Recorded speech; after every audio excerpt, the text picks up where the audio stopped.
اعوذ باللہ من الشیطان الرجیم بسم اللہ الرحمن الرحیم السلام علیکم ورحمۃ اللہ وبرکاتہ۔ ناظرین، کیا آپ جاننا چاہتے ہیں کہ روحانیت کی دنیا میں اولیاء اور عرفاء کس مقام پہ فائز ہوتے ہیں؟ تو آج کی ویڈیو میں ہم بات کریں گے ایک ایسی حیرت انگیز کتاب پر کہ جس کا نام ہے عرفاء کی حیرت انگیز کرامات۔ یہ کتاب ہمیں روحانی دنیا کی ان رازوں سے آشنا کرتی ہے کہ جہاں پر عقل رک جاتی ہے اور ایمان جاگ اٹھتا ہے۔ اگر آپ جاننا چاہتے ہیں کہ اللہ کے خاص بندے کن حیرت انگیز کرامات کے حامل تھے تو ویڈیو کو آخر تک ضرور دیکھیے گا۔ آج انشاءاللہ کہ اس آڈیو کا ہمارا چوتھا حصہ بیان ہوگا۔ باقی 3 حصوں کے لیے آپ بنا میں ایک پلے لسٹ بنی ہوئی ہے عرفاء کی کرامات، اس میں جا کے پچھلے اور جتنے بھی پارٹس ہیں ان کو ملاحظہ کر سکتے ہیں۔ تو چلتے ہیں اس کتاب کے 7ویں فصل پر کہ جو کہ طی الارض کی کرامات کے حوالے سے ہے، کہ سب سے پہلے جس میں آیت اللہ البہجت کا واقعہ ہے۔ حضرت آیت اللہ بہجت کے ملکوت اعلیٰ پر جانے کی مناسبت سے بروز اتوار یعنی ایرانی سال کے مطابق 13 خرداد 1388 ہجری شمسی کو حرم مقدس حضرت عبدالعظیم میں ان کے ایصال ثواب کی ایک مجلس کا انعقاد ہوا۔ اس مجلس کے مقرر عظیم خطیب حجت الاسلام والمسلمین جناب آقائے ابراہیم قرنی تھے، اور انہوں نے تقریر کے دوران اپنے والد بزرگوار آیت اللہ حاج شیخ علی قرنی سے آیت اللہ بہجت کی کرامت کا ایک واقعہ سنایا جس کے گواہ وہ خود تھے۔ اس واقعے کا خلاصہ یہ ہے کہ ایرانی سال کے مطابق سن 1349 ہجری شمسی میں صبح سویرے میں اپنے والد کے ساتھ حرم معصومہ سلام اللہ علیہا کی زیارت کے لیے نکلا، اور خیابان ارم پر مسجد محمدیہ کے قریب حضرت آیت اللہ بہجت سے ملاقات ہو گئی۔ میرے والد نے ان سے بہت زیادہ عقیدت کا اظہار کیا اور ان کے ہاتھ کو بوسہ دینا چاہا، لیکن انہوں نے اجازت نہیں دی۔ مصافحہ اور معانقہ کے بعد آیت اللہ بہجت نے اشارہ کیا اور پوچھا کہ آپ کے بیٹے، کیا یہ آپ کا بیٹا ہے؟ میرے والد نے کہا ہاں، ابراہیم بن علی ابن ابراہیم قرنی۔ میں نے آیت اللہ بہجت کے ہاتھ اور چہرے پر بوسہ دیا اور انہوں نے ہاتھ میری تھوڑی کے نیچے رکھا اور 3 بار فرمایا، اچھے رہو، اچھے رہو، اچھے رہو۔ سمجھ میں نہیں آیا کہ نصیحت تھی یا دعا۔ میں نے ان کی بات کو دعا سمجھا کہ انشاءاللہ اچھا ہی رہوں گا۔ وہ چند قدم دور ہوئے تو میرے والد مرحوم نے کہا کہ انہیں پہچانا؟ میں نے عرض کی نہیں، کیا آپ کے ساتھ جان پہچان ہے؟ کہنے لگے ہاں، یہ آیت اللہ بہجت ہیں، ان کا کوئی ثانی نہیں۔ اپنے والد کے ساتھ حرم حضرت معصومہ علیہ السلام میں داخل ہوا۔ مسجد بالا سر میں بیٹھنے کے بعد میں نے والد سے عرض کی کہ آپ کے ساتھ ان کا رویہ واقف کار کا رویہ تھا؟ میرے والد نے کہا ہاں، میں آیت اللہ سید مہدی روحانی، آیت اللہ احمد آذری قمی اور آغا شیخ حسین توسلی نجف میں ان کے درس کفایہ میں شرکت کرتے تھے۔ ہماری ان سے شناسائی اس زمانے سے ہے۔ پھر میرے والد نے کہا کہ میں نے ان سے ایک بات دیکھی ہے، نہیں معلوم کہ اسے بتانے کا مجاز ہوں یا نہیں، لیکن تمہارے ساتھ انہوں نے جو محبت آمیز رویہ رکھا گویا تم پر ان کی عنایت ہے۔ میں یہ واقعہ تمہیں سناتا ہوں، اور اگر نہیں سنایا تو اسے اپنے ساتھ قبر میں لے جاؤں گا، لیکن شرط ہے کہ جب تک میں زندہ ہوں اور آیت اللہ بہجت زندہ ہیں اسے کسی کو نہیں بتانا۔ آقائے ابراہیم قرنی نے فرمایا کہ خطابت کے مختلف پروگراموں میں مجھے بڑی مناسبتیں ملتی تھیں کہ اس منفرد واقعے کو ذکر کروں، لیکن والد سے کیے ہوئے وعدے کی وجہ سے اس واقعے کو ان کی وفات کے بعد بھی نقل کرنے سے گریز کرتا رہا۔ لیکن آیت اللہ بہجت کی وفات کی خبر سننے کے بعد میں نے یہ واقعہ اپنے گھر والوں کو سنایا، اس کے بعد تہران کے مہدیہ میں، اور یہ تیسری بار ہے کہ جو اس کو نقل کر رہا ہوں۔ میرے والد نے جو بات بتائی وہ یوں تھی کہ جس زمانے میں نجف میں تحصیل علم میں مشغول تھا، میرے والد ملا آخوند ابراہیم زیارت کے لیے نجف آئے۔ چند دن نجف میں رہے، پھر ہم ایک ساتھ کربلا گئے۔ ایک رات حرم امام حسین علیہ السلام میں زیارت میں مشغول تھے کہ اچانک مجھے یاد آیا کہ میں نے عہد کیا ہے کہ 40 راتیں منگل کے دن مسجد سہلا جاؤں گا، اور اس وقت تک 32 بار جا چکا تھا۔ بہت پریشان ہوا کہ کیوں صبح مجھے یاد نہیں آیا تاکہ اپنے عہد پر عمل کر لیتا، اور اب مجھے شروع سے اس کام کا آغاز کرنا ہوگا۔ میں اسی سوچ میں تھا کہ آیت اللہ بہجت کو میں نے ذریحہ امام حسین علیہ السلام کے بالا سر کی جانب بیٹھے ہوئے دیکھا کہ وہ زیارت اور عبادت میں مشغول ہیں۔ میں ان کی خدمت میں گیا، سلام کیا۔ انہوں نے کہا کہ آقائے کرنی کیا بات ہے، پریشان ہو، مسجد سہلا جانا چاہتے ہو؟ لیکن میں نے غور نہیں کیا کہ انہیں کیسے معلوم ہوا کہ میں مسجد سہلا کی فکر میں ہوں۔ میں نے عرض کیا جی ہاں، پھر اپنے عہد کے بارے میں بتایا۔ فرمایا جاؤ اپنے والد کو مدرسے چھوڑ کر آ جاؤ، میں یہاں پر تمہارا منتظر ہوں۔ میرے والد حرم میں تھے، انہیں مدرسہ چھوڑا، رات کے کھانے کی تیاری کی اور والد سے کہا کہ آپ کھانا کھا لیں، آرام فرمائیں، شاید میرے استاد کو مجھ سے کوئی کام ہے، میں دوبارہ حرم امام حسین علیہ السلام جا رہا ہوں۔ میں حرم لوٹا اور آیت اللہ بہجت کی خدمت میں پہنچا۔ انہوں نے کہا کہ مسجد سہلا جانا چاہتے ہو؟ میں نے کہا ہاں، بہت دل چاہ رہا ہے۔ فرمایا اٹھو میرے ساتھ آ جاؤ۔ پھر میرا ہاتھ تھام لیا، میں ان کے ساتھ امام حسین علیہ السلام کے حرم سے نکلا۔ ہم شہر سے باہر نکل گئے، پھر اچانک اپنے آپ کو شہر نجف کی دیوار کے ساتھ پایا۔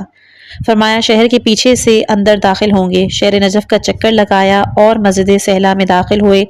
نماز برائے سلام مسجد اور نماز امام زمانہ علیہ السلام کو ان بزرگوار کی معیت میں ادا کی۔ اس کے بعد آیت اللہ بہجت نے فرمایا کہ اب نجف میں رکنا ہے یا پھر کربلا لوٹ جانا ہے؟ میں نے کہا والد تو کربلا میں ہیں، انہیں مدرسے میں چھوڑ کے آیا ہوں، کربلا ہی جانا ہے۔ فرمایا کوئی بات نہیں۔ پھر دوبارہ میرا ہاتھ تھاما، میرا ہاتھ ان کے ہاتھ میں تھا کہ اپنے آپ کو حرم امام حسین کے بالا سر میں پایا۔ آخر میں آیت اللہ بہجت نے فرمایا کہ میں راضی نہیں ہوں کہ جب تک میں زندہ ہوں یہ بات کسی کو بھی بتاؤ۔ اگلی کرامت تقوی کے اثر سے طی العرض کرنے کے حوالے سے ہے۔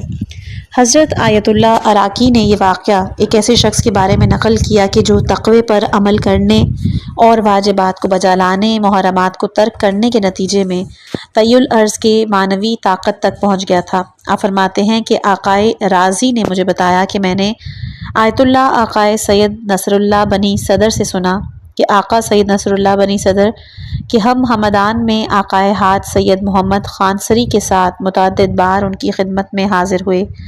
نقل کیا کہ ان میں سے میں نے کہا کہ آپ کے پاس کوئی نئی چیز نہیں؟ میں اپنی کتاب میں لکھنا چاہتا ہوں۔ کہنے لگا میں بھی کربلا میں ایک جاننے والے اور دوست تک پہنچا جس کے لیے سید الشہداء کے حرم مطہر کے اندر مصلی بچھایا جاتا تھا اور وہ نماز جماعت پڑھایا کرتے تھے۔ سید تھے، میں نے ان سے یہی سوال کیا۔ میں نے عرض کیا کہ آپ نے کچھ نیا نہیں دیکھا ہے؟ کہنے لگے ابھی تازہ بتازہ ایک نئی بات دیکھی ہے کہ جس نے میرے ذہن کو مشغول کیا، دن رات اسی کے بارے میں سوچتا ہوں۔ میں نے کہا کیا؟ تو انہوں نے فرمایا ایک دن میں حرم میں بیٹھا ہوا تھا، ایک عام آدمی عام سے لباس میں، نہ کہ علماء کے لباس میں، میرے پاس آیا، میرا نام لیا، کہنے لگا کسی گھر کا معلوم ہے کہ ہم زوار ہیں، ہمیں گھر چاہیے۔ میں نے دل میں سوچا کہ میں کوئی اسٹیٹ ایجنٹ تو ہوں نہیں کہ جو میرے پاس آئے ہو۔ بہرحال میں نے اس سے کہا کہ ہمارے پڑوس میں ایک عورت ہے اور اس کے پاس اوپری منزل ہے، بعض اوقات زواروں کو کرائے پر دیتی ہے، چلو چلتے ہیں، دیکھتے ہیں وہ جگہ خالی ہے یا نہیں۔ ہم گئے، دیکھا کہ خالی ہے، وہیں رہائش اختیار کی۔ ایک دن وہ شخص میرے پاس آیا اور کہا کہ حضرت حر کی زیارت کے لیے جانا ہے، یہ کربلا سے ایک فرسخ کے فاصلے پر ہے اور وہاں پر گنبد اور امام بارگاہ اور صحن و سرا موجود ہے۔ میں نے کہا کوئی حرج نہیں، چلیں چلتے ہیں۔ میں نے عرض کیا کہ یہاں پر دو راستے ہیں، ایک راستہ باغ سے ہوتا ہے اور ایک راستہ باغ کے علاوہ۔ تو کہنے لگے چلیں باغ سے چلتے ہیں۔ ہم باغ سے جا رہے تھے کہ دور سے ایک بہت بڑا سانپ دکھائی دینے لگا۔ مجھ پر کپ کپی طاری ہو گئی، میرا رنگ اڑ گیا اور اس شخص نے کہا کہ تم ایسے کیوں ہو رہے ہو؟ میں نے کہا سانپ کو نہیں دیکھ رہے؟ تو کہنے لگا یہ کچھ نہیں ہے۔ میں نے کہا کیا مطلب؟ یہ ہماری طرف چلا آ رہا ہے۔ تو کہنے لگا اے سانپ اذن خدا سے مر جا، اور سانپ وہیں پر اکڑ گیا۔ میں نے کہا یہ کیا ہوا؟ یہ سانپ خشک لکڑی کی طرح پڑا ہے۔ ہم وہاں سے پھر آگے بڑھے، چلتے چلتے ایک نہر کے پاس پہنچے۔ اس نے کہا کہ کیا آپ کا وضو ہے؟ میں نے کہا نہیں۔ تو کہنے لگے کہ اس پانی سے وضو کر لو۔ میرے پیروں میں نالین تھے، نہر کے چاروں طرف کیچڑ تھی، میں ادھر ادھر جا رہا تھا، دیکھا کہ وہ کیچڑ والے جوتوں سمیت پانی میں جا کر کھڑے ہو گئے اور وضو انہوں نے شروع کر دیا۔ پانی کو نیچے چلا جانا چاہیے تھا، وہ نہیں جا رہا تھا۔ ہم جناب حر علیہ السلام کی زیارت کی اور واپس لوٹ آئے۔ پھر کہا زیارت کے لیے وادی السلام نجف جانا چاہتے ہیں؟ میں نے کہا چلیے۔ انہوں نے کہا کہ آنکھیں بند کر لیں۔ دیکھا کہ وادی السلام میں ہیں، وہاں کی بھی زیارت کی۔ کہنے لگا درست ہے کہ وادی السلام کی زیارت کریں، لیکن امیر المومنین علیہ السلام کی زیارت کے لیے نہ جائیں۔ میں نے کہا کہ میں کوئی اجنبی آدمی تو نہیں، جب میں جاؤں گا تو لوگ پوچھیں گے کہ تم یہاں کس طرح آئے، میں ان کو کیا جواب دوں گا؟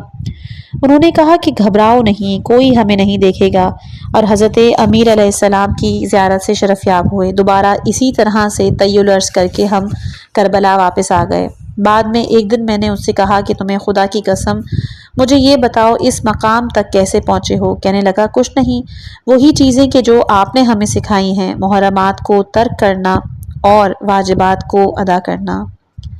اگلی کرامت ہے حاج شیخ علی نخودکی کی۔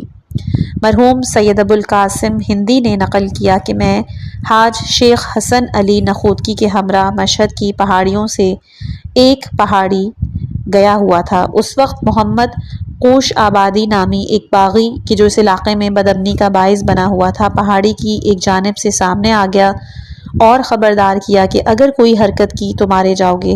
مرحوم حاج شیخ نے مجھ سے پوچھا وضو سے ہو؟ میں نے عرض کی جی ہاں۔ انہوں نے میرا ہاتھ تھاما اور کہا اپنی آنکھیں بند کر لو۔ بس چند سیکنڈ بعد ہم 2-3 قدم سے زیادہ نہیں چلے تھے کہ فرمایا آنکھیں کھولو۔ آنکھیں کھولی تو دیکھا کہ شہر کے دروازے کے قریب ہے۔ اسی دن ظہر کے بعد ان کی خدمت میں پہنچا تو کمرے میں جڑی بوٹیوں سے بھرا ہوا ایک پیالہ رکھا تھا۔ مجھ سے پوچھا اس پیالے میں کیا ہے؟ عرض کیا کہ نہیں معلوم۔ ان کے دوسرے سوالات کے جواب میں بھی لا علمی کا اظہار کیا۔ پھر آپ نے کہا کہ صبح کا واقعہ کسی کو بتایا تو نہیں؟ میں نے کہا نہیں۔ فرمایا اچھی بات ہے، تمہاری زبان تمہارے اختیار میں ہے، جان لو کہ جب تک میں زندہ ہوں اس واقعے کا ذکر نہ کرنا وگرنہ اپنی موت کا سبب بنو گے۔ اگلی کرامت ایک بوڑھے موچی کی ہے۔ مرحوم آیت اللہ العظمیٰ عراقی ہر رات مدرسہ فیضیہ میں نماز مغرب اور عشاء کی ادائیگی کے بعد صحن مطہر حضرت معصومہ سلام اللہ علیہا میں چلے جاتے اور ایک قبر کے قریب فاتحہ پڑھتے تھے۔ میں جو کہ آیت اللہ خرازی ہیں وہ کہتے ہیں میں نے ان سے پوچھا یہ قبر کس کی ہے؟ فرمایا حاج سید عبد المطلب رشتی کی قبر ہے، جو نہ میرے رشتہ دار تھے نہ میرے دوست، صرف میرے لیے ایک منقبت نقل کی، لہٰذا میں ان کے حق کا احترام کرتا ہوں۔ سید عبد المطلب جو کہ موثق اور میرے مورد اعتماد تھے، ایک دن مرحوم آیت اللہ العظمیٰ آقا سید محمد تقی خوانسری کے گھر آئے اور اس طرح سے کہا کہ جب میں تحصیل علم کے لیے نجف اشرف شرف یاب ہوا تو میں نے وہاں سنا کہ ایک بوڑھا موچی ہے کہ جو ہر شب جمعہ مغرب کے نزدیک طی العرض سے نجف سے کربلا جاتا ہے اور امام حسین علیہ السلام کی حرم مطہر میں عبادت میں مشغول ہو جاتا ہے اور ہفتے کی صبح دوبارہ طی العرض کے ذریعے نجف واپس آتا ہے۔ میرے ذہن میں آیا کہ کسی طرح اس بات کی سچائی میرے لیے ثابت ہو جائے، لہٰذا خود انہی سے پوچھا، لیکن میری سمجھ میں کچھ نہ آیا۔ آخرکار اپنے ایک دوست کو کربلا بھیجا کہ جمعرات کے دن مغرب کے وقت حرم کی کفشداری کے نزدیک میرے خط کا انتظار کرے، اور میں بھی جمعرات کو مغرب کے نزدیک نجف اشرف میں اس بوڑھے موچی کی دکان پہ پہنچ گیا۔ اسے خط دیا اور کہا کہ مجھے کچھ فوری کام ہے، آپ سے درخواست ہے کہ جب کربلا پہنچے تو یہ خط فوری طور پر فلاں کو دے دیجیے گا کہ جو وہاں پہ کفشداری کے پاس کھڑا ہوگا۔ اس بوڑھے موچی نے قبول کیا اور خط مجھ سے لے لیا۔ خدا حافظی کے بعد اس نے دکان کا دروازہ بند کیا اور چلا گیا۔ کربلا میں ہمارے دوست کو مذکورہ مقام پہ جمعرات کو مغرب کے وقت وہ خط مل گیا۔ اس طرح سے ہمیں معلوم ہو گیا کہ وہ بوڑھا واقعی طی العرض کے ذریعے کربلا جاتا ہے۔ ایک دن میں اس بوڑھے کے پاس گیا اور طی العرض کا ذکر کیا، لیکن اس نے لا علمی کا اظہار کیا اور اس بات کو قبول نہ کیا۔ آخرکار جو کام ہم نے اس کے ساتھ کیا تھا ہم نے اس کو بتایا۔ بوڑھا سخت ناراض ہوا۔ میں نے اس سے کہا آیا ممکن ہے یہ مقام مجھے بھی تعلیم فرما دیں؟ انہوں نے حضرت امیر المومنین علیہ السلام کی قبر کی جانب اشارہ کیا اور کہا یہ آقا میرے جد ہیں یا تمہارے؟ میں نے کہا یہ میرے جد ہیں۔ تو کہنے لگا کہ میرے پاس جو کچھ بھی ہے وہ اسی بزرگوار سے ہے، مجھ سے کیا مانگتے ہو؟ آیت اللہ العظمیٰ بہجت فرماتے تھے اس واقعے کو نقل کرنے والے آقا حاج سید عبد المطلب ایک اچھے عالم اور اہل ریاضت انسان تھے۔ میری ان کے پاس آمد و رفت تھی۔ میں نے ان بوڑھے موچی کو بھی دیکھا اور اپنے جوتے مرمت کے لیے انہی کو دیتا تھا۔ ان کی عادت تھی کہ اپنے کام کے لیے کوئی بھی اجرت معین نہیں کرتے، بلکہ انہیں جو کچھ دے دیا جاتا وہ لے لیتے اور کچھ بولتے نہیں تھے۔ اور ان کی دوسری عادت یہ تھی کہ ہر اتوار کی رات چند مومنین کو اپنے گھر دعوت دیا کرتے اور انہیں کھانا کھلایا کرتے تھے۔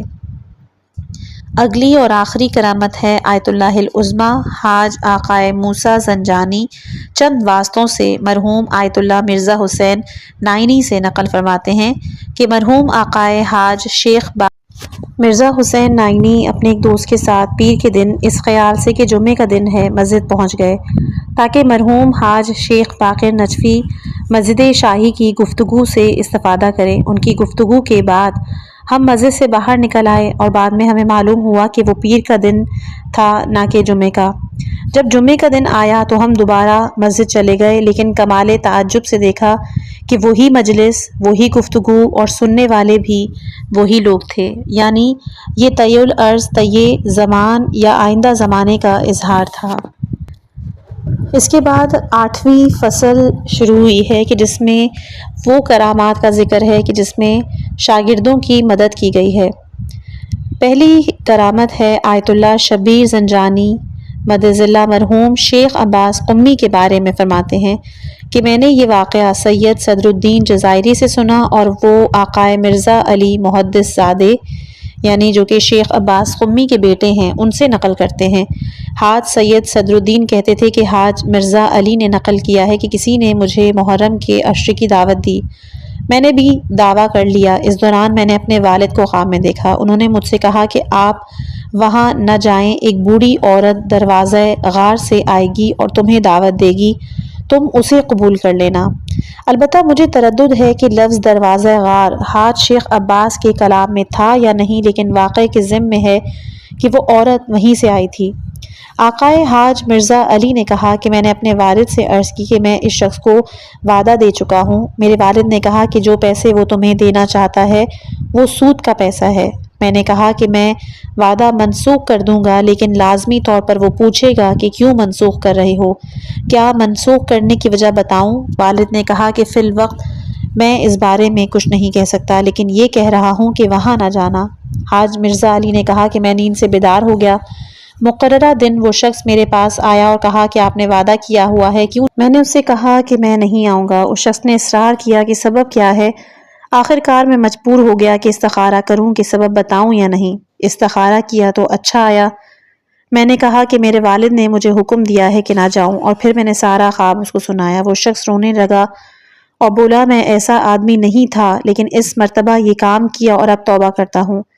میں نے کہا کہ میں نے والد سے وعدہ کیا ہے کہ اس لیے نہیں آؤں گا، لیکن کسی اور وقت اگر اپنی توبہ پر باقی رہے تو پھر میں آ جاؤں گا۔ وہ عورت آئی اور مجھے مجلس کی دعوت دی۔ اس کا دروازہ غار کہ جو غریبوں کا محلہ تھا اس میں ایک معمولی سا گھر تھا۔ اس مجلس میں چند دوسری عورتیں بھی شرکت کرتی تھیں۔ میں نے عشرہ محرم میں وہاں پر مجلس پڑھی۔ 10ویں رات مجلس ختم ہوئی تو بوڑھی عورت نے مجھے 10 عدد تومان دیے۔ روزے عاشور مغرب کے نزدیک وضو کر رہا تھا اور مسجد جانا چاہ رہا تھا۔ اسی لمحے میرے ذہن میں خیال آیا کہ یہ کیسا حکم تھا جو والد نے مجھے دیا، اس بوڑھی عورت کی مجلس میں تقریر کروں اور آخری دن وہ 10 تومان میرے ہاتھ میں رکھ دے۔ جیسے ہی میرے ذہن میں خیال آیا اسی وقت دروازے پر دستک ہوئی۔ ایک عورت آئی اور کہنے لگی میں ان عورتوں میں سے ایک ہوں کہ جو دروازہ غار میں آپ کی مجلس میں شرکت کرتی تھی۔ پھر اس نے مجھے 1000 تومان دیے، اور اس زمانے میں 1000 تومان ایک بہت بڑی رقم تھی۔ اگلی کرامت مرحوم قاضی کے حوالے سے ہے۔ حضرت آیت اللہ شیخ عباس کوچانی فرماتے ہیں کہ مرحوم قاضی کے عرفانی اساتذہ کا واقعہ خود ان کے اپنے مطابق اس طرح سے ہے کہ ان کے پہلے استاد ان کے اپنے والد آقا سید حسین قاضی تھے۔ وہ شاگرد تھے امام قلی کے اور وہ شاگرد تھے آقا سید قریش قزوینی کے۔ اس طرح سے کہ امام قلی نجوان میں اپنے دور شباب میں کسی پر عاشق ہو جاتے ہیں اور عشق ان پر اس طرح سے غالب آ جاتا ہے کہ ان کا کھانا پینا بند اور نیندیں اڑ جاتی ہیں۔ ایک دن جب وہ ایک سڑک سے اپنے خیال میں مشغول سرا و سیما حیرت کے عالم میں جا رہے تھے تو کسی نے پیچھے سے ان کے شانے پہ ہاتھ رکھا اور کہا کہ یہ عشق کا راستہ نہیں ہے، یہ عشق درست نہیں، عشق خدا کا عشق ہے اور اس پر عاشق ہونا چاہیے۔ یہ سنتے ہی ان کا عشق خدا کے عشق میں تبدیل ہو جاتا ہے اور وہ عشق اس طرح سے ختم ہو جاتا ہے کہ اس کا اثر بھی باقی نہیں رہتا۔ عشق خدا ان کے پورے وجود کو گھیر لیتا ہے۔ کچھ دن کے بعد وہ شخص ان کے پاس آتا ہے اور یہ اس سے وصال کا راستہ پوچھتے ہیں۔ وہ کہتا ہے کہ تم مکہ مکرمہ چلے جاؤ، وہاں مقیم رہو یہاں تک کہ تمہارا معاملہ ٹھیک ہو جائے۔ امام قلی اس سے حکم لے کر مکہ چلے جاتے ہیں اور 4 سال وہاں رہتے ہیں لیکن اپنے مقصود تک نہیں پہنچتے۔ اس مدت کے گزرنے کے بعد ان سے کہا جاتا ہے کہ مشہد مقدس میں حضرت علی ابن موسیٰ رضا علیہ السلام کی خدمت میں جاؤ اور وہاں پر اپنا مقصود پاؤ۔ خلاصہ یہ کہ وہ مکے سے ارض مقدس رضوی کی طرف عزم سفر کرتے ہیں۔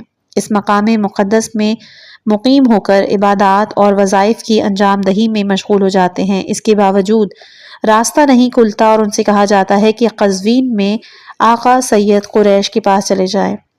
امام قلی فوراً طور پر قزوین چلے جاتے ہیں اور پوچھتے پوچھتے آقا سید قریش کا گھر ڈھونڈ لیتے ہیں اور صبح سویرے ان کے گھر جا پہنچتے ہیں اور دیکھتے ہیں کہ وہ دوسرے تمام علماؤں کی طرح لوگوں کے مسائل کو حل کرنے، جھگڑوں کو نمٹانے، مشکلات کو حل کرنے میں مصروف ہیں۔ لوگوں کے کام نمٹاتے اور ان کی ضروریات کو پورا کرتے ہیں۔ ان کے دل میں شک پیدا ہوتا ہے کہ وہ درست آئے ہیں یا نہیں۔ دوسری جانب سے قزوین میں ایک سے زیادہ آقا سید قریش نہیں ہیں، جبکہ ایسا نہیں لگتا کہ وہ میرے درد کی دوا کر سکے۔ انہی طبعی طور پر گوشہ نشین لوگوں سے دور اور خاص حالات میں غرق ہونا چاہیے، نہ کہ ایک مصروف اور عام امور میں مشغول انسان۔ خلاصہ یہ کہ اس طرح سے اپنے باطن میں انہی افکار میں ڈوبا ہوا اور ایک کونے میں خاموشی سے بیٹھا ہوا تھا۔ ظہر کے قریب آہستہ آہستہ لوگ چلے گئے اور کمرہ جو تھا وہ نسبتاً خالی ہو گیا۔ آقا سید قریش نے کمرے کے اندر سے مجھے اشارہ کیا، آ جاؤ۔ میں آگے بڑھا، ان کی خدمت میں گیا۔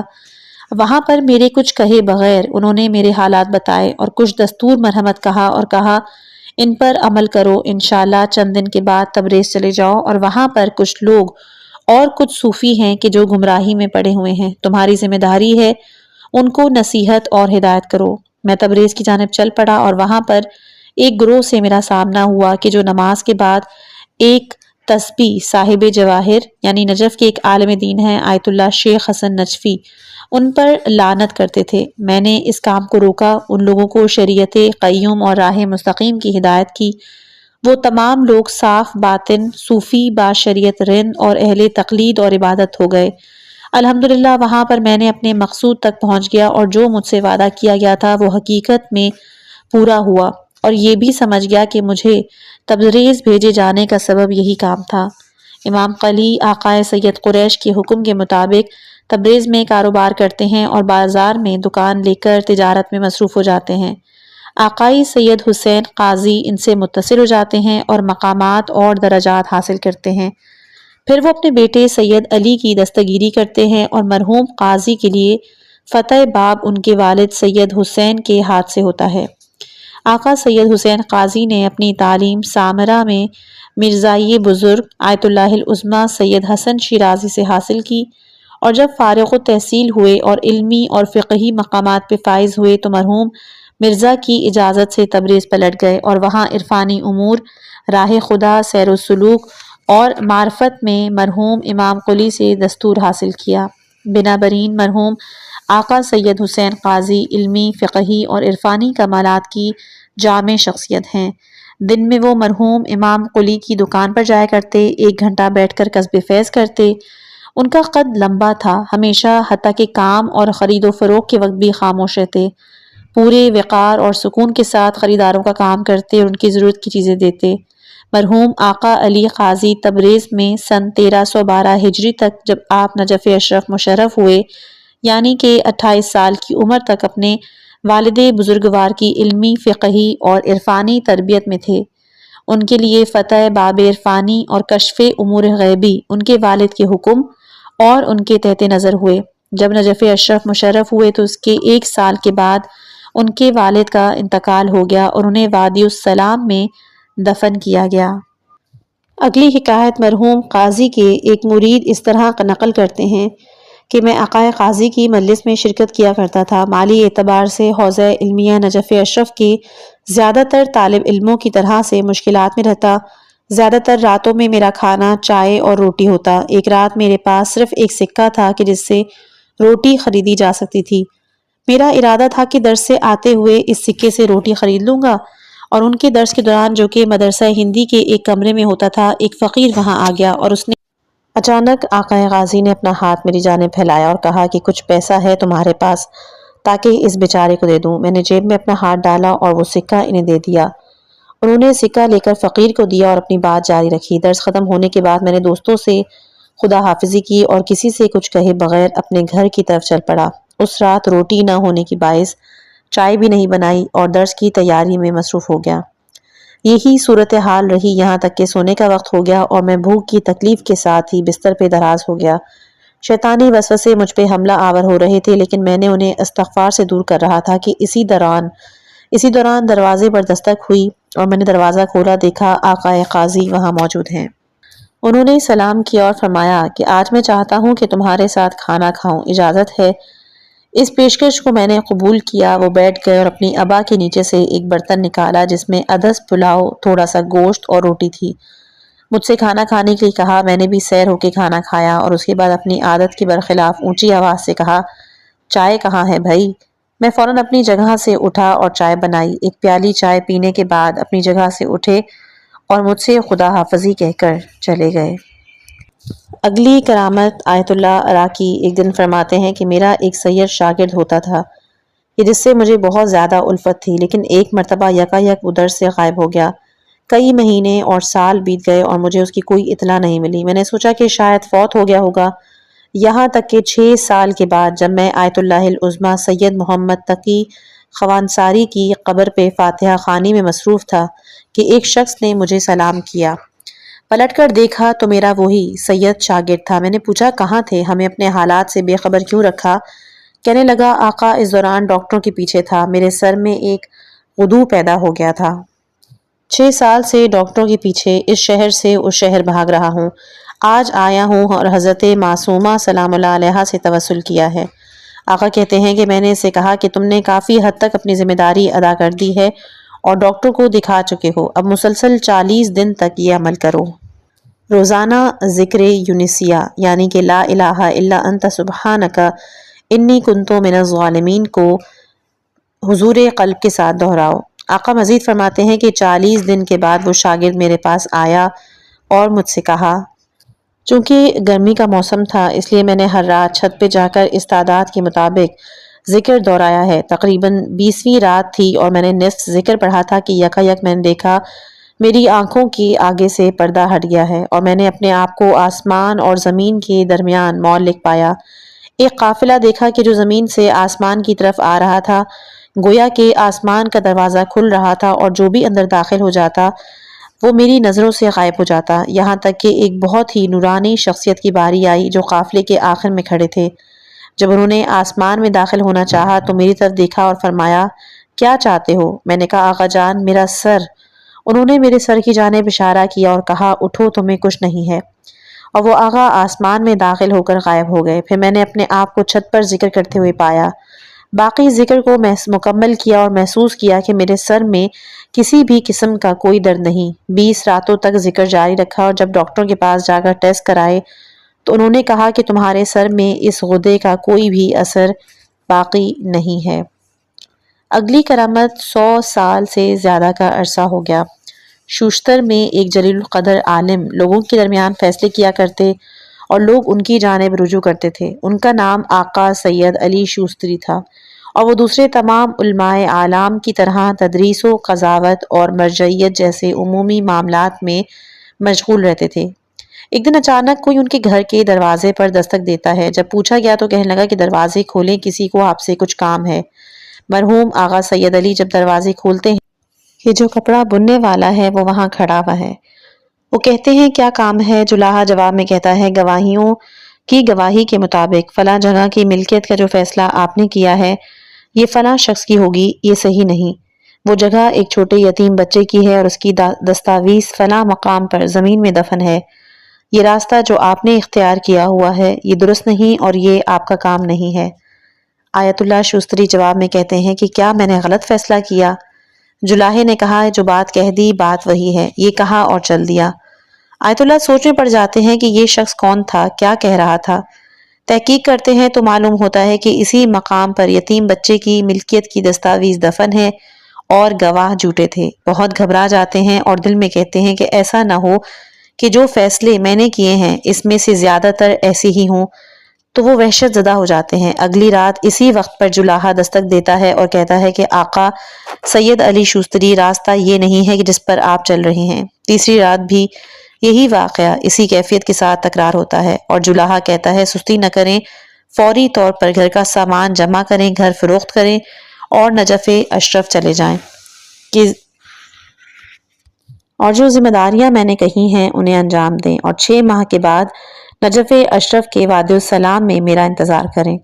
مرحوم شوستری فوری طور پر احکامات پر عمل کرتے ہیں، گھر فروخت کر دیتے ہیں، گھر کا سامان جمع کر کے نجف اشرف جانے کی تیاری کرتے ہیں۔ پہلے مرحلے پر جیسے ہی نجف اشرف میں داخل ہوتے ہیں، طلوع آفتاب کے وقت وادی السلام میں اسی جولاہے کو دیکھتے ہیں، گویا زمین سے نکلا ہوا اور ان کے سامنے آ گیا۔ اس نے کچھ احکامات دیے اور پھر غائب ہو گیا۔ مرحوم شوستری نجف اشرف میں داخل ہوتے ہیں، جولاہے کے احکامات پر عمل کرتے ہیں، یہاں تک کہ ایک ایسے مقام اور مرتبے تک پہنچتے ہیں کہ جو ناقابل بیان ہے۔ مرحوم آغا سید علی شوستری مرحوم شیخ مرتضیٰ انصاری کے احترام میں ان کے فقہ اور اصول کے درس میں شرکت کرتے تھے۔ مرحوم شیخ بھی ہفتے میں ایک بار مرحوم آقا سید علی کے درس میں شرکت کرتے تھے، یہ جو اخلاق کے بارے میں تھا۔ مرحوم شیخ کی وفات کے بعد مرحوم شوستری شیخ کی کرسی درس پر جلوہ افروز ہوئے اور درس کو اسی جگہ سے جاری رکھا جہاں سے رکا تھا، لیکن ان کی عمر نے ساتھ نہ دیا اور 6 ماہ کے بعد وہ بھی رحمت ایزدی میں چلے گئے۔ ان 6 ماہ کے دوران مرحوم شوستری نے مرحوم شیخ انصاری کے ایک نمایاں شاگرد آخوند ملا حسین قلی ہمدانی کے لیے کہ جو بہت بڑی مدت سے شیخ کے زمانے سے ہی شیخ سے رابطے میں تھے، ان سے اخلاقی اور عرفانی استفادہ کرتے تھے۔ اب مرحوم شیخ کے بعد تدریس کا ارادہ رکھتے تھے، حتیٰ کہ شیخ کے مباحث کو انہوں نے ہی تحریک کیا تھا اور اب اس درس کو جاری رکھنا چاہتے تھے۔ ایک کاغذ لکھا اور اس میں تذکر دیا کہ آپ کا یہ طریقہ کار کامل اور بھرپور نہیں، اور آپ کو تو دوسرے بلند مقامات حاصل کرنے چاہیے، یہاں تک کہ ان کو پلٹا کر حق اور حقیقت کی وادی میں بھیج دیا۔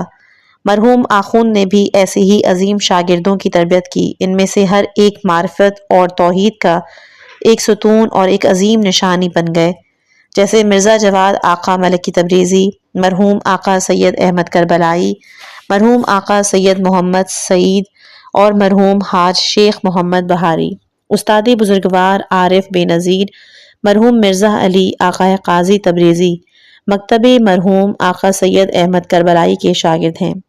یہ ہے آیت اللہ تہرانی کا سلسلہ اساتذہ جو کہ مرحوم شوستری اور آگے چل کر اس جولاہے پر ختم ہوتا ہے۔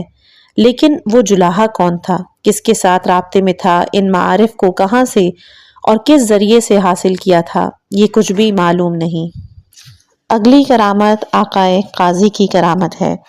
آیت اللہ حاج شیخ ابراہیم امینی نجف آبادی مرحوم علامہ طباطبائی کا قول نقل فرماتے ہیں کہ جب میں تحصیل علم کے لیے نجف اشرف پہنچا تو یہ نہیں جانتا تھا کہ مجھے کیا کرنا چاہیے۔ اس حالت میں میری نظر حضرت امیر المؤمنین علیہ السلام کے گنبد مطہر پر پڑی اور میں نے عرض کی، مولا میں یہاں تو آ گیا ہوں، آپ خود میرے درس اور بحث کا سلسلہ درست کریں۔ اس کے بعد میں نے ایک گھر کرائے پر لیا اور اس میں سکونت اختیار کیا۔ اگلے روز دیکھا آقا سید علی قاضی میرے گھر آیا اور کہا کہ اپنی تربیت اور تہذیب نفس پر بھی توجہ دینی چاہیے۔ ان کا یہ کہنا باعث بنا کہ میں تہذیب نفس کے لیے ان کی خدمت میں پہنچنے لگا۔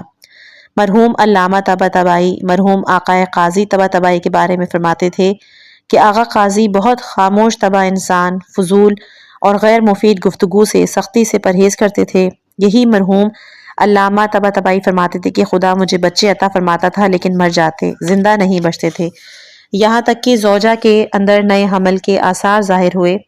اور مرحوم آغا سید علی قاضی نے مجھ سے کہا کہ اس بچے کا نام عبد الباقی رکھنا، یہ بچہ پیدا ہوگا اور زندہ رہے گا۔ پھر ایسا ہی ہوا، بچہ متولد ہوا اور اس کا نام ہم نے عبد الباقی رکھا اور وہ زندہ رہا۔ اس فصل کی آخری کرامت ہے۔ آیت اللہ بہجت فرماتے ہیں، ایک صاحب کتاب مکاسب کا درس دیا کرتے تھے۔ ایک مرتبہ ایک شخص حالت جنابت میں درس میں چلا آیا۔ استاد کہتے ہیں کہ آج درس نہیں دوں گا، شاید اس کا سبب بھی بیان کیا تھا۔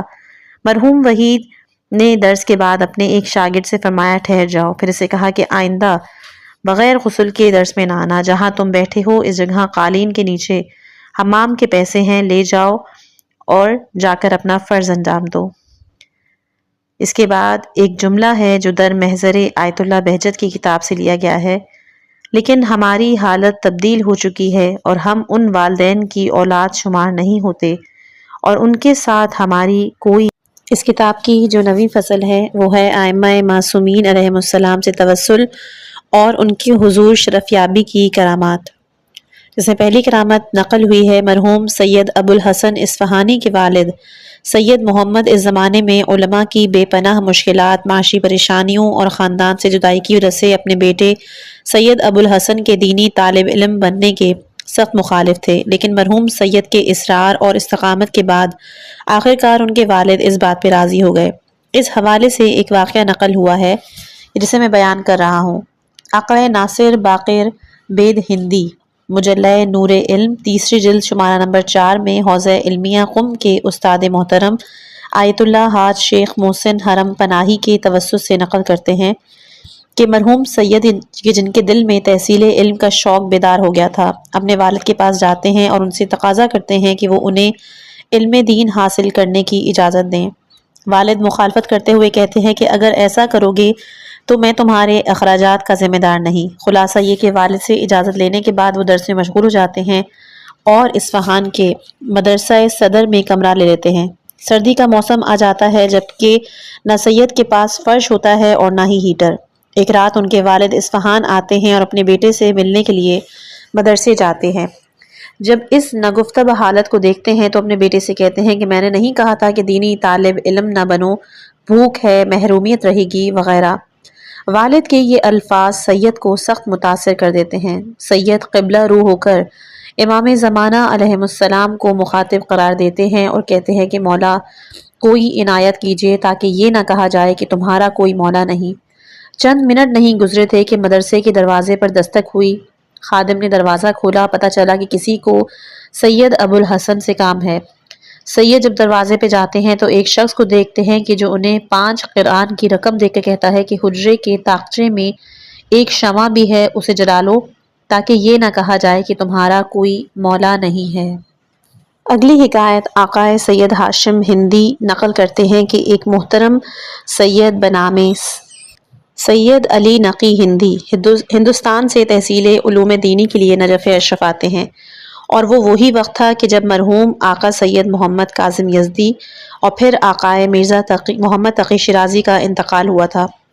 وہ سید دیکھتے ہیں کہ بہت سی توضیح المسائل چھپی ہوئی ہیں، بہت سے لوگ اور طالب علموں کی جانب سے صحن کربلا سے نکلتے ہوئے لوگوں کو وہ کتابیں مفت میں دی جاتی تھیں اور توضیح المسائل دینے میں اصرار کیا کرتے تھے۔ یہ صورتحال دیکھ کر آقا سید علی نقی اشکال اور شبہے کا شکار ہو جاتے ہیں اور تقلید کا معاملہ ان کے لیے مشکل ہو جاتا ہے۔ ان کی سمجھ میں نہیں آتا کہ وہ کس کی تقلید کریں۔ آخر کار اپنے دل میں طے کر لیتے ہیں کہ امام عصر علیہ السلام سے توسل کریں اور اس مشکل کے حل کے لیے ان سے رہنمائی طلب کریں کہ تقلید کے لیے کس شخص کو معین کیا جائے۔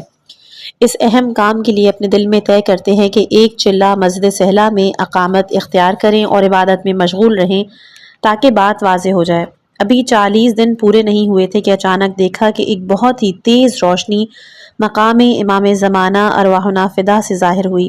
وہ نور امام زمانہ علیہ السلام کا نور تھا۔ اس نور نے ایک سید کی جانب اشارہ کیا کہ جو ایک کونے میں بیٹھے ہوئے تھے اور کہا کہ اس سید کی تقلید کرو۔ سید علی نقی نے نظر ڈالی تو دیکھا کہ یہ سید آقائے حاج مرزا علی آقائے قاضی ہیں۔ پھر وہ نور غائب ہو گیا، لیکن وہ کہتے ہیں کہ میرے دل میں خیال آیا یہ تو میرے لیے سید کا تعارف تھا اور اتنا کافی نہیں ہے، بلکہ خود سید کو بھی میرے پاس آنا چاہیے اور کہنا چاہیے کہ حضرت امام زمانہ علیہ السلام نے تمہاری تقلید کو میری طرف پلٹایا ہے۔ لہٰذا میں مسجد سہلہ سے باہر نکل کر مسجد کوفہ آ گیا، وہاں اس وقت تک کے لیے معتکف ہو گیا جب تک یہ معاملہ وجود میں آ جائے اور حضرت ولی عصر ان سید سے کہیں کہ جاؤ سید علی نقی کے پاس اور ان کو اس بات سے مطلع کرو۔ ایک دن میں مسجد کوفہ میں بیٹھا ہوا تھا کہ مرحوم قاضی میرے پاس آئے اور کہا کہ دینی احکام کے بارے میں جو کچھ پوچھنا چاہتے ہو مجھ سے پوچھ لو اور اس پر عمل کرو، لیکن یہ بات کسی کو بتانا نہیں۔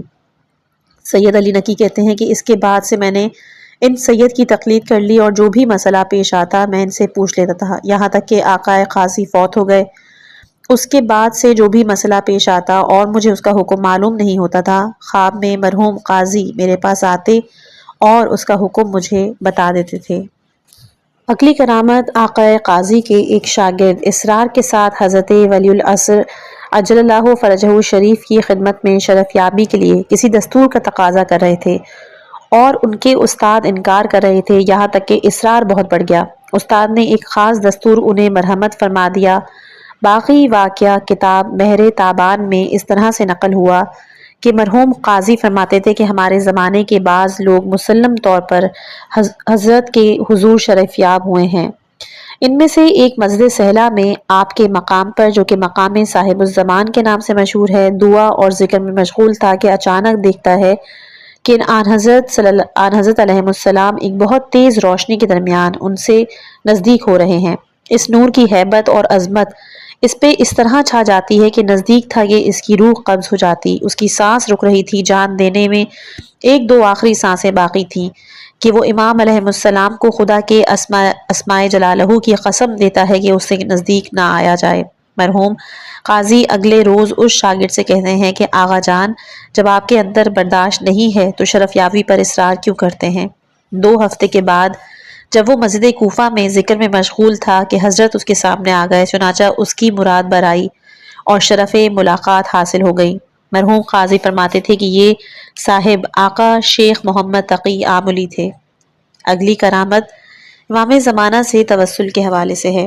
حاج علی آقا بہجت نقل کرتے ہیں کہ آیت اللہ بہجت حضرت ولی العصر کے عاشق بے قرار تھے۔ ہر رات نماز کے بعد حضرت سے ایک خاص توسل کرتے تھے۔ ان کا توسل رات میں ہوتا تھا اور ان کی روحانی اور ملکوتی فوائد بھی اسی صبح ہوتے تھے۔ 12 گھنٹے عبادت کرتے، یہ اس عبادت کے علاوہ تھی کہ جو وہ سونے سے پہلے کرتے تھے، کیونکہ سونے سے پہلے بھی آدھا گھنٹہ دعا، قرآن اور اذکار میں مشغول ہو جاتے۔ وہ کہتے تھے کہ خدا کرے کہ کوئی نہ دیکھے، کیونکہ اگر دیکھ لیا تو عاشق بے قرار ہو جائے گا۔ مجھے یاد ہے کہ آغا نے کسی سے فرمایا کہ وہ 40 مرتبہ سے زیادہ نیند میں یا نیند جیسے عالم میں حضرت کی خدمت میں پہنچے ہیں، اسی عمر میں کہ جو روایات میں نقل ہوئی ہیں، لیکن 2 مرتبہ ان کو ان کی اصلی عمر میں 1000 سال سے زیادہ میں دیکھا تھا، لیکن کبھی بھی کھل کر نہیں کہتے تھے کہ میں ان کو بالمشافہ دیکھا ہے۔ اگلی کرامت امام رضا علیہ السلام سے توسل کی برکت سے نجات کے حوالے سے ہے۔ آیت اللہ بہجت بیان کرتے ہیں کہ تقریباً 30-40 سال قبل قم کے ایک جوان کے جس کا کام ہڈی جوڑنا اور بٹھانا تھا، اس نے بتایا کہ ایک دن ایک باحجاب عورت میری دکان پر آئی اور کہا کہ میرے پیر کا جوڑ نکل گیا ہے، اسے بٹھا دو، لیکن بازار میں نہیں ہو سکتا کیونکہ مجھے ڈر ہے کہ میری آواز نامحرم سن لیں گے، اگر ممکن ہو تو میرے گھر چلو۔ میں نے قبول کیا اور تقریباً 300 تومان جو دکان میں تھے وہ اٹھائے اور دکان کا دروازہ بند کر کے اس عورت کے پیچھے چل پڑا، یہاں تک کہ اس کے گھر اندر داخل ہوا۔ اس عورت نے گھر کا دروازہ اندر سے بند کیا اور بستر پہ جا کے لیٹ گئی۔ میں نے اس کے ٹخنے پہ ہاتھ رکھا اور پوچھا یہ وہ جگہ ہے؟ کہنے لگی ذرا اوپر اور اوپر، یہاں تک کہ میں نے ہاتھ اس کی پنڈلی پہ رکھا اور کہا یہ جگہ ہے۔ وہ پھر بولی ذرا اوپر اور اوپر، تو میں سمجھ گیا کہ اس کا ارادہ تو کچھ اور ہے اور وہ خود ہی مجھے دعوت دے رہی ہے۔ گھر کا دروازہ بھی اس نے اندر سے بند کیا اور اس نے مجھے دھمکی بھی دی تھی کہ مخالفت کی صورت میں گھر سے باہر جوانوں کو بتا دوں گی تاکہ وہ تمہیں مار دیں۔ میں نے اس سے کہا کہ 300 تومان میرے پاس ہیں، 20 تومان دکان پر ہیں، سب میں تمہیں دیتا ہوں، تم مجھے چھوڑ دو۔ کوئی فائدہ نہیں ہوا، مسلسل اصرار کیے جا رہی تھی، دھمکیاں دے رہی تھی۔ دوسری طرف سے وہ عورت میرے اتنے نزدیک تھی کہ دعا اور توسل بھی نہیں ہو سکتا تھا، گویا میرے اور دعا کے درمیان رکاوٹ پیدا ہو گئی تھی۔ آخر کار بظاہر اس کا مطالبہ مان لیا اور رضامندی کا اظہار کرتے ہوئے اسے کسی طرح سے خود سے دور کیا اور کوئی چیز لانے کے لیے اسے بھیجا۔ اس موقع پر میں نے دعا کی کیفیت پیدا کی، فوراً امام رضا علیہ السلام سے متوسل ہوا کہ اگر عنایت نہ فرمائی اور مجھے نجات نہ دلائی، اس بلا کو رفع نہ کیا تو اپنا کام میں چھوڑ دوں گا۔ گویا اس نوجوان نے قصد قربت سے اور مومنین کی ضروریات کو پورا کرنے کے لیے حضور سے اس پیشے کو طلب کیا تھا، اور وہ پیشہ اسے حضرت رضا علیہ السلام ہی کی توجہ اور عنایت سے ملا تھا۔ کہتا تھا کہ اسی وقت میں نے دیکھا کہ چھت پھٹی اور ایک بوڑھی عورت چھت سے نیچے اتری۔ میں سمجھ گیا کہ میرا توسل کامیاب ہوا۔ اسی وقت گھر کی مالکن بھی آ گئی، بڑھیا سے کہنے لگی کیا چاہتی ہو اور کیوں آئی ہو؟ کہنے لگی تمہارے پڑوس میں نزدیک ہی ایک عورت کے ہاں بچہ ہوا ہے، کچھ کپڑا لینے آئی ہوں۔ پوچھا کہاں سے آئی؟ کہنے لگی دروازے سے، حالانکہ میں نے دیکھا تھا کہ اس کی چھت سے اندر وہ آئی ہے۔ بہر صورت وہ دونوں باتوں میں لگ گئیں اور میں نے موقع غنیمت جانا اور گھر کے دروازے کی طرف دوڑ پڑا۔ عورت میرے پیچھے آئی اور کہا کہاں جا رہے ہو؟ میں نے کہا جا رہا ہوں کہ دروازہ بند کر دوں۔ بولی میں نے دروازہ بند کر دیا ہے۔ میں نے کہا ہاں، اسی لیے تو یہ بوڑھی عورت گھر کے اندر آ گئی ہے۔ میں تیزی سے نکلا اور اس گھر اور اس عورت سے نجات پالی۔ جب اسے معلوم ہوا کہ میں بھاگ رہا ہوں تو پیچھے سے مجھے ایک بڑی سی گالی دی اور میری جانب تھوکا۔ اس وقت میرے لیے وہ حلوے سے بھی زیادہ میٹھا تھا۔ اگلی کرامت امام حسین علیہ السلام سے توسل کی برکت ہے۔ حضرت آیت اللہ بہجت فرماتے ہیں کہ ایک شخص کو سید عبدالغفار مازندرانی کے حوالے سے بتا دوں کہ آپ اخلاق میں ملا حسین قلی حمدانی کے اور فقہ اور اصول میں مرزا حبیب اللہ رشتی اور آخوند خراسانی کے شاگرد تھے۔ تو عبدالغفار مازندرانی کی سیادت میں شک تھا، اس طرح سے کہ جب سادات سے متعلق پیسہ ان کی طرف حوالے ہوتا تو وہ کہتے تھے کہ کہاں سے معلوم کہ وہ سید ہیں۔ سید عبدالغفار کہتے ہیں کہ یہ سن کر گویا میرے سر پر آسمان ٹوٹ پڑا ہو، لہٰذا میں سیدھا کربلا چلا گیا اور امام حسین علیہ السلام کی خدمت میں عرض کی ہے کہ میری 3 حاجات ہیں۔ پہلی حاجت رہائش کے لیے گھر، دوسری حاجت ہے سید ہونے کا ثبوت، اور تیسری حاجت بھی میں نے کہہ دی کہ جو اس واقعے کے آخر میں معلوم ہوگی۔ خواب میں امام حسین علیہ السلام کو دیکھا، فرمایا تیسری حاجت ادا کر دی گئی ہے، گھر کو اپنی آخرت میں جنت کے لیے چھوڑ دو، اور رہا سید ہونا تو تم سید ہو، یہ سیاہ امامہ تمہارے سر پر رکھتا ہوں۔ اپنی وفات کی رات انہوں نے ایک شخص سے جس کی آواز بہت ہی اچھی تھی کہا کہ ان کے لیے تھوڑی سی تلاوت قرآن کرے، پھر جا کر سو گئے، لیکن اپنی عادت کے مطابق کہ اذان صبح سے 2 گھنٹے پہلے بیدار ہوتے تھے وہ بیدار نہیں ہوئے۔ آ کے دیکھا تو دنیا سے رخصت ہو گئے تھے۔ ان کی وفات کے وقت ان کی بیٹی کہ جو ایران یعنی کہ تہران میں مقیم تھی، بغیر اس کے کہ اسے باپ کے مرنے کی اطلاع ہو اپنے والد کو خواب میں دیکھتی ہے کہ سید الشہداء علیہ السلام کے ساتھ ایک باغ میں کھڑے ہیں۔ میں نے آن حضرت سے عرض کیا کہ انا میت یعنی آیا میں مر چکا ہوں؟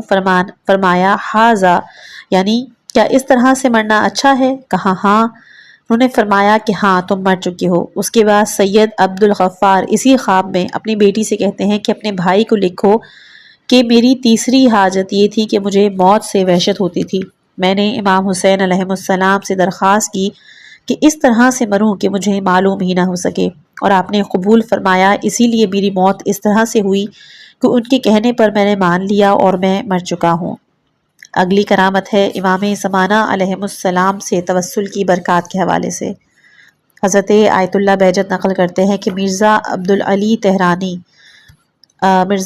تہرانی کے حوالے سے بتاؤں کہ آپ حاج شیخ عبدالکریم حائری اور مرزا جواد آقا ملکی تبریزی کے شاگرد تھے۔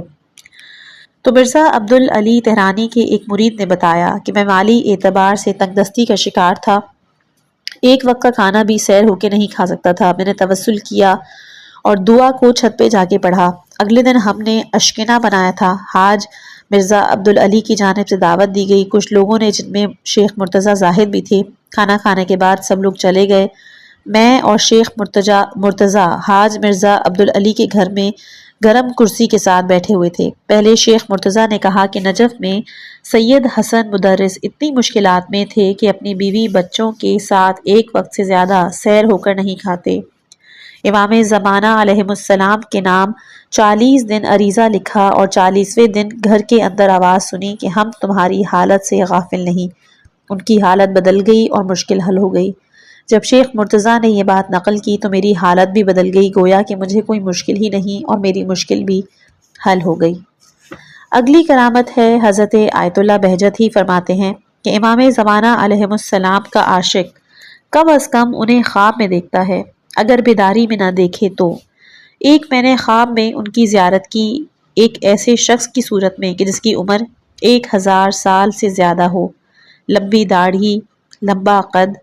دوسری بار انہیں 30 سالہ شخص کی صورت میں دیکھا، لیکن احساس ہوتا تھا کہ 1000 سال سے زیادہ کی عمر ہے۔ اگلی کرامت ہندوستان کے رہنے والے کی رہنمائی کے حوالے سے ہے۔ آیت اللہ بہجت فرماتے ہیں کہ ہندوستان کا رہنے والا ایک آدمی بہت زیادہ حیران اور پریشان تھا کہ کس کی تقلید کرے۔ وہ مسجد کوفہ گیا اور اس نے توسل کیا۔ خواب میں وہ امام زمانہ علیہ السلام کی زیارت سے شرفیاب ہوا اور اپنا مسئلہ ان سے دریافت کیا۔ کسی کو حضرت کی خدمت میں دیکھا اور حضرت نے اشارہ کر کے فرمایا کہ ان کی تقلید کرو، یہاں تک کہ ان سے فرمایا کہ اگر کوئی مسئلہ ہو تو مجھ سے پوچھ لینا۔ وہ شخص سمجھ گیا کہ وہ حوالہ تھا اور یہ وصول۔ اس واقعے کو چند دن گزر گئے۔ ہندوستان سے ایک خط میں مسئلہ آیا کہ ایک غیر مسلم نوجوان مسلمان عورت سے شادی کرنا چاہتا ہے۔ کیا اس جوان کے صرف دعویٰ کر لینے سے کہ میں مسلمان ہو گیا ہوں اس پر اکتفا کیا جا سکتا ہے؟ اس نے استفتاء کا مضمون مرحوم قاضی کو دیا۔ اگلے دن آقا قاضی نے جواب میں کہا کہ فلاں رسالہ ہندوستان کا باقاعدہ رسالہ ہے، اگر اپنے مسلمان ہونے کا اعلان اس رسالے میں کر دے تو اس کی شادی کی جا سکتی ہے۔ یہ بات آقا قاضی نے فرمائی جبکہ وہ رسالے وغیرہ نہیں پڑھتے تھے، وہ بھی ایسا رسالہ کہ جو ہندوستان میں چھپتا تھا۔ بہر صورت وہ تیار نہیں ہوا کہ اپنے اسلام کا اس رسالے میں اعلان کرے۔ اگلی کرامت ہاتھ کے درد کی شفا کے حوالے سے کہ آیت اللہ بہجت کے فرزند نقل کرتے ہیں کہ آیت اللہ بہجت کی کتابوں کے ریک کو ٹھیک کرتے وقت میرا ہاتھ آہنی ریک کے نیچے چلا گیا اور ایک نرو میری کٹ گئی اور زخم ہڈی تک پہنچ گیا۔ اسپتال گیا، آپریشن ہوا، ٹانکے لگے۔ یہ حادثہ بم شہر کے زلزلے سے کچھ دن پہلے پیش آیا تھا۔ اسی سال گرمیوں میں ان کے ساتھ مشہد گیا۔ 5-6 ماہ گزرنے کے بعد میرے ہاتھ میں بہت درد ہونے لگا۔ پہلے میں درد کی طرف توجہ نہیں دے رہا تھا لیکن بتدریج درد بڑھتا گیا۔ میں گھبرا گیا لیکن اس بارے میں اپنے والد سے کچھ نہیں کہا کیونکہ اگر کہہ دیتا تو پریشان ہو جاتے اور تاکید کرتے کہ اسی وقت ڈاکٹر کے پاس جاؤں اور پھر بار بار پوچھتے رہتے۔ میرے پاس بھی کاموں کی زیادتی کی وجہ سے ڈاکٹر کے پاس جانے کی فرصت نہیں تھی۔ اس واقعے کو 2-3 دن گزر گئے۔ ایک دن میرے والد امام رضا علیہ السلام کے حرم سے دفتر واپس آئے تھے۔ میرا خیال ہے ناشتے کے بعد کا وقت تھا۔ زیارت عاشورہ پڑھنا اور پھر 15 منٹ آرام کرنا چاہتے تھے۔ میں میز کے پیچھے کچھ نوٹ کر رہا تھا اور وہ میز کی دوسری جانب تھے۔ میری توجہ پوری طرح اپنے کام پر تھی۔ انہوں نے کچھ کہا جو میں نے نہیں سنا لیکن کچھ سمجھا نہیں اور سر ہلا دیا۔ آدھے گھنٹے کے بعد والد کا جملہ یاد آیا جو کچھ میرے ذہن میں رہ گیا تھا۔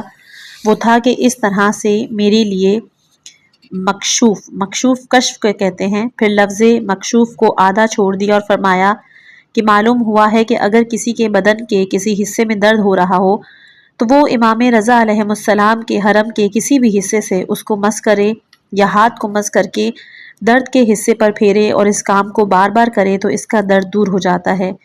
جب یہ جملہ مجھے یاد آیا تو میں نے اس پہ غور کیا اور دل میں کہا کہ ایسا تو نہیں ہے کہ ان کی اس بات کا مخاطب میں ہوں، اس لیے فوری طور پر میں نے نوٹ بک میں لکھ لیا کہ آقا نے ایسی بات فرمائی تھی۔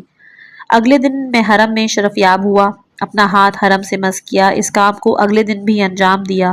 میرے ہاتھ کا درد ٹھیک ہو گیا اور آج تک پھر کبھی بھی درد نہیں ہوا، اور میں تاکیداً کہتا ہوں کہ انہیں میرے ہاتھ کے درد کا کوئی بھی علم نہیں تھا، کیونکہ اگر علم ہوتا تو وہ مسلسل پوچھتے رہتے۔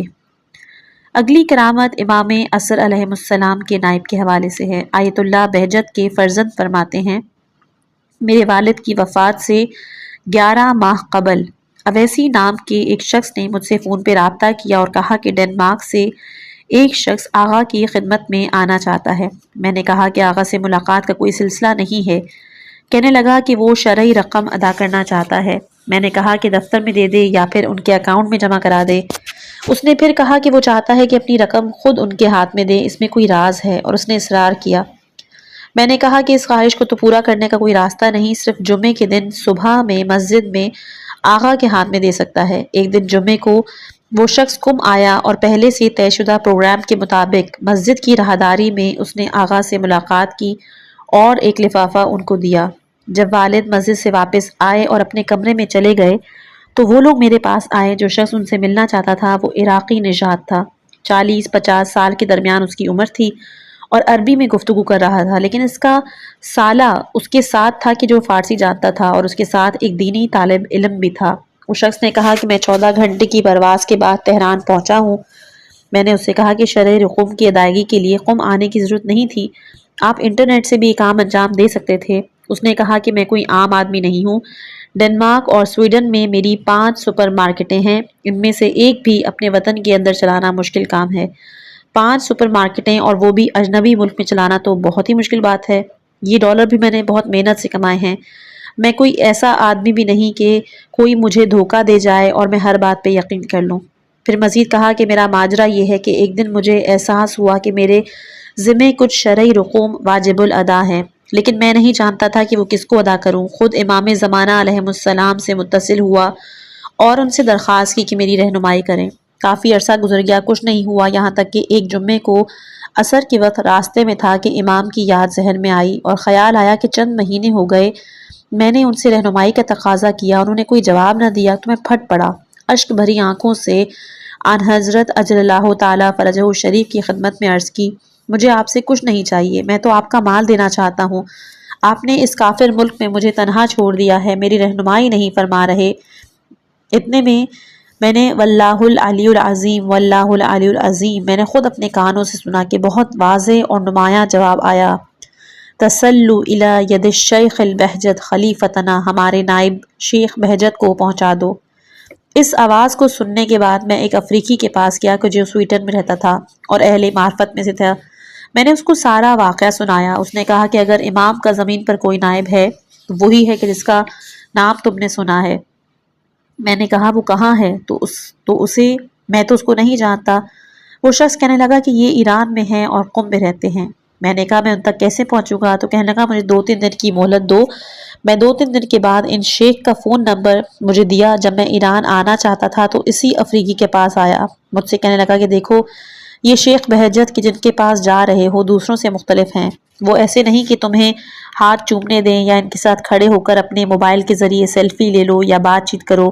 ان کے سامنے بیٹھ جانا، ان کی آنکھوں میں دیکھنا، اگر اپنی آنکھوں سے کچھ دیا تو دیا وگرنہ خاموش رہنا. اس شخص نے اپنی بات کو اس قسم کے ساتھ جاری رکھا، واللہ العلی العظیم. انہوں نے مجھ سے بالکل اسی انداز سے برتاؤ کیا جیسا اس افریقی نے مجھے بتایا تھا.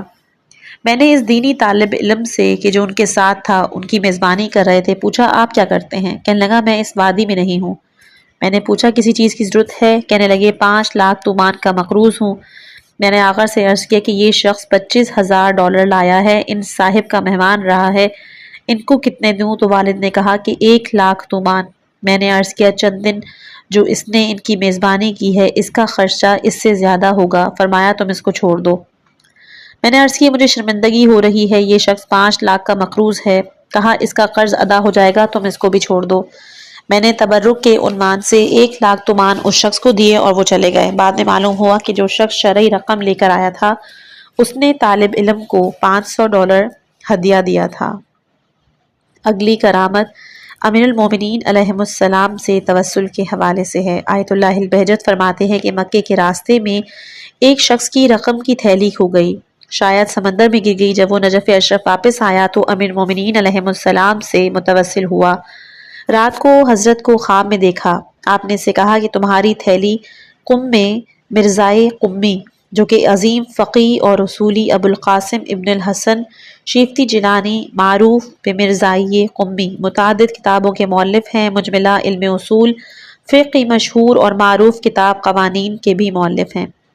انہوں نے کہا وہ تھیلی ان کے پاس ہے. وہ قم آیا اور مرزا کو ڈھونڈا. اس کو مرزا قمی کے گھر کا پتہ دیا گیا. جب وہ ان کے گھر پہنچا تو مرحوم مرزا قمی نے اس کے ساتھ ملاقات کرنے، دروازہ کھولنے اور اس کے کچھ مانگنے سے پہلے ہی دروازے کے سوراخ سے بیلٹ اس کو دے دیا. اس نے کھول کر دیکھا تو اسی کا تھا. وہ اپنے وطن واپس آیا. جب اپنے علاقے میں پہنچا تو لوگوں نے اس سے کہا کہ ایسے آدمی کو تم نے کیوں چھوڑا؟ چنانچہ وہ دوبارہ مرحوم مرزا قمی کی خدمت کے ارادے سے قم چلا گیا، لیکن جب پہنچا تو دیکھا کہ ان کی وفات. اس کے آگے بھی کچھ کرامات ہیں کہ جو انشاءاللہ اس کے بعد والی جو آڈیو پیش ہوگی اس میں بیان ہوں گی. یہ تھی وہ چند جھلکیاں عرفا کی حیرت انگیز کرامات سے کہ جو نہ صرف ایمان کو جلا دیتی ہیں بلکہ ہمیں اللہ کے قرب کی طرف بھی بلاتی ہیں. اگر آپ کو یہ ویڈیو پسند آئی ہو تو لائک ضرور کیجیے گا. ایسے ہی روحانی اور ایمان افروز موضوعات کے لیے چینل کو سبسکرائب کرنا مت بھولیں اور کمنٹس میں بتائیں کہ کون سی کرامت نے آپ کو سب سے زیادہ متاثر کیا ہے. اپنی دعاؤں میں یاد رکھیے گا. والسلام علیکم ورحمۃ اللہ وبرکاتہ.